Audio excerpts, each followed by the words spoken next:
Hello friends, welcome back to my YouTube channel M N nursing. आज हम पढ़ेंगे PPH.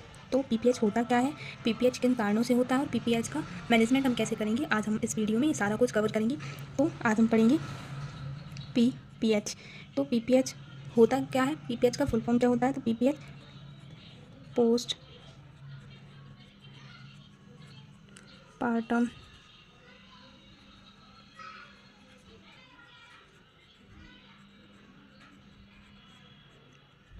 Postpartum haemorrhage को हम पीपीएच कहते हैं। पोस्टपार्टम हेमरेज को पीपीएच कहा जाता है। तो अब हम पीपीएच को कैसे डिस्क्राइब करेंगे। तो हमने देखा कि पीपीएच का फुल फॉर्म हो गया पोस्ट पार्टम हेमरेज। तो पोस्ट मतलब आफ्टर, पार्टम मीन्स लेबर या डिलीवरी, और हेमरेज मतलब ब्लीडिंग। तो जो डिलीवरी के बाद ब्लीडिंग होती है, लेबर के बाद जो ब्लीडिंग होती है, हम उसको पीपीएच बोलते हैं, पोस्टपार्टम हेमरेज बोलते हैं। तो पोस्टपार्टम हेमरेज जैसे हम कैसे किसी भी ब्लीडिंग को काउंट करें कि ये पीपीएच है, ये पीपीएच को इंडिकेट करती है। तो अगर पीपीएच जो नॉर्मल डिलीवरी होती है, उसमें नॉर्मल डिलीवरी में अगर ब्लड लॉस 500 ml हो, और LHCH मतलब सिजेरियन सेक्शन में अगर 1000 ml से ज़्यादा ब्लड लॉस हो, तो हम उसको उस ब्लीडिंग को हम पीपीएच में काउंट करेंगे। तो अब हमने ये सारा पढ़ लिया। अब हम इसके बाद पढ़ेंगे टाइप्स कि टाइप्स क्या हैं पीपीएच के। तो पीपीएच के हम टाइप्स देखेंगे। तो जो पीपीएच होता है मेनली 2 टाइप्स का होता है। तो पीपीएच 2 टाइप्स का होगा। फर्स्ट है प्राइमरी पीपीएच और सेकंड है सेकेंडरी पीपीएच।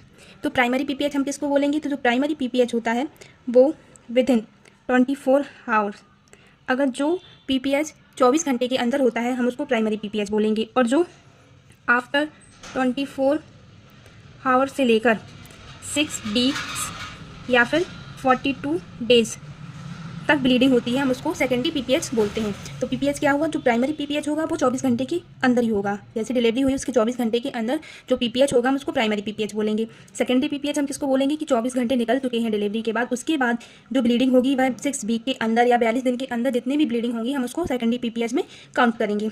इसके बाद हमने देख लिया कि कितना ब्लड लॉस हो रहा है, पीपीएच किसको बोलते हैं, टाइप्स। अब इसके बाद हम देखेंगे कॉज की, कॉज क्या क्या होते हैं पीपीएच के।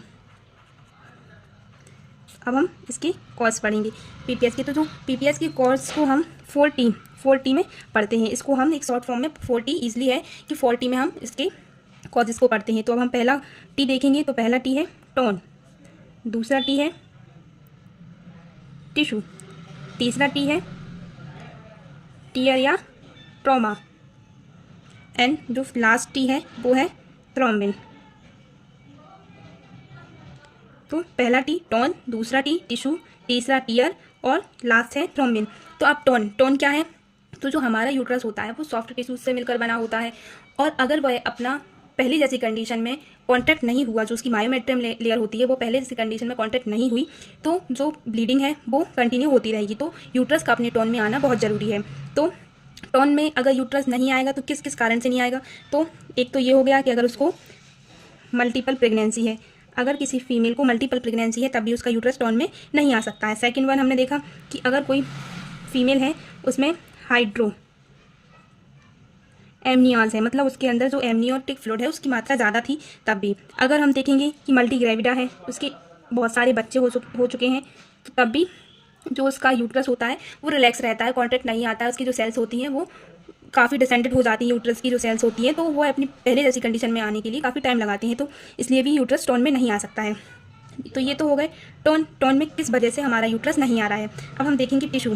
तो टिशू, ये टिशू जैसे ही प्लासेंटा डिलीवर्ड हुआ, तो प्लासेंटा डिलीवर्ड होने के बाद अगर कोई महिला की जो प्लासेंटा है उसका कोई पार्ट रह जाता है, जैसे एब्रप्शन प्लासेंटा, इस कंडीशन में अगर प्लासेंटा का कोई भी पार्ट हमारी यूट्रस में रह जाता है तो वह ब्लीडिंग को कॉज करेगा। अब सेकंड है टीयर। तो टीयर में अगर किसी फीमेल का पेरिनियम वाला पार्ट हो गया, सर्विक्स हो गई, एनस वाला पार्ट हो गया, यूट्रस हो गया, ये सारे जो जेनाइटल ऑर्गन होते हैं फीमेल के, जेनाइटल पार्ट है, अगर इसमें कहीं भी टीयर हो गया, ट्रॉमा हो गया डिलीवरी के टाइम पर, तब भी हमें पीपीएस कॉज हो सकता है। नेक्स्ट है थ्रोम्बिन। तो थ्रोम्बिन एक जेनेटिक डिसऑर्डर होता है, जेनेटिक डिसऑर्डर में भी जो थ्रोम्बिन होता है, जो कि एक ब्लीडिंग डिसऑर्डर हो गया, जो ब्लीडिंग डिसऑर्डर होते हैं, जो ब्लड क्लॉट नहीं बनाते हैं, उस कंडीशन में हमें जो हमारी फीमेल है वो पीपीएच कॉज हो सकता है। तो ये हमारे कॉज हो गए और ये टाइप्स हो गए। तो अब हमने देखा कि हमने कॉज भी पढ़ लिया, टाइप्स भी पढ़ लिया। अब इसके बाद हमारी जो फीमेल है अब उसका हमें मैनेजमेंट करना है, पीपीएच का हमें मैनेजमेंट करना है। तो मैनेजमेंट हम पीपीएच का क्या करेंगे, सबसे पहले अगर जैसे डिलीवरी हो गई है उसके बाद जो फीमेल है वो अपना पोस्ट नेटल वार्ड में हमने उसको शिफ्ट कर दिया है। पोस्ट नेटल वार्ड में शिफ्ट होने के बाद उसकी जो साथ वाले अटेंडर्स होते हैं वो कहेंगे कि मैम या सिस्टर जी, हमारी जो पेशेंट है तो उसको घबराहट हो रही है, उसको पसीना आ रहा है, चक्कर आ रहे हैं या फिर ब्लीडिंग ज़्यादा हो रही है, तो हमें उसका सबसे पहले बीपी पल्स चेक करना है और उससे पूछना है, साथ में उसकी SpO2 भी चेक करना है कि कितनी है। और हमें उसको पूछना है कि कहीं ज़्यादा ब्लीडिंग तो नहीं हो रही है। तो अगर उसने बोला कि हाँ ज़्यादा ब्लीडिंग है, तब हमें उसको तुरंत हमें कॉल के लिए किसी अदर सिस्टर को, अदर स्टाफ को बुलाना है। तो सबसे पहले हमारी प्रायोरिटी होगी कि हमें कॉल्स करके अदर स्टाफ को अपने पास बुलाना है।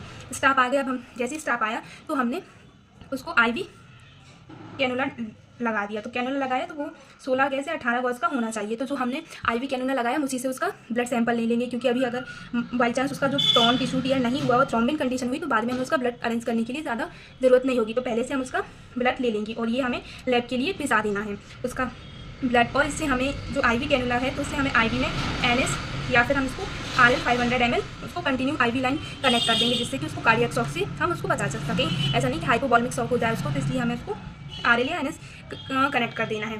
फिर हमें देखना है कि हमारा यूट्रस है जो टोन में नहीं है, अगर उसका कॉज हुआ टोन तो फिर हमें उसको मसाज देनी है। और हम उसको अगर SpO2 उसका कम आ रहा है तो हमें उसको ऑक्सीजन सप्लाई भी कर देनी है, O2 भी हमें उसको सप्लाई कर देनी है ऑक्सीजन मास्क के थ्रू। उसके बाद हमने उसको मसाज दी। मसाज देने के बाद भी जो हमारी फीमेल थी उसको ब्लीडिंग नहीं कम हो रही है। मसाज के बाद हम उसको ग्लव्स, स्टेरिलाइज ग्लव्स पहन के हम उसको देखेंगे कि कहीं उसका जो है उसको टीयर या टिश्यूज़ तो नहीं रहेगा, क्योंकि अगर हम ग्लव्स पहनेंगे तो हमें टीयर का भी फाइंडिंग हो जाएगा और टिश्यू का भी फाइंडिंग हो जाएगा। अगर हमने उसका यूट्रस में चेक किया कि कोई टिश्यू नहीं है देन ठीक है, अगर उसको टिश्यू है तो हम उसको मसाज करते हुए उसका जो टिश्यू वाला पार्ट है हम उसको बाहर निकालेंगे।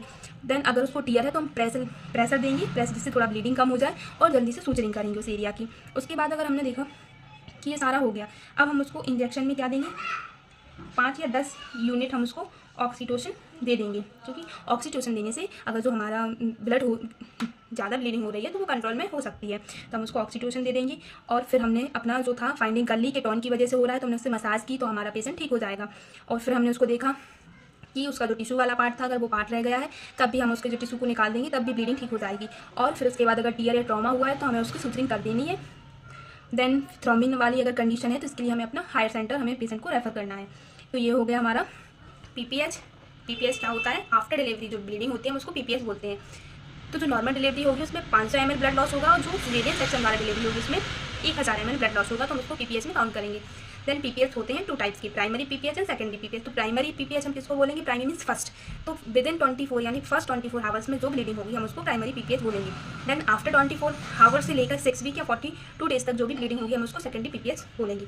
अब इसकी कॉज क्या होंगी, तो कॉज होंगे 40 में फर्स्ट टॉन, टिश्यू, टीयर या ट्रॉमा और थ्रोम्बिन।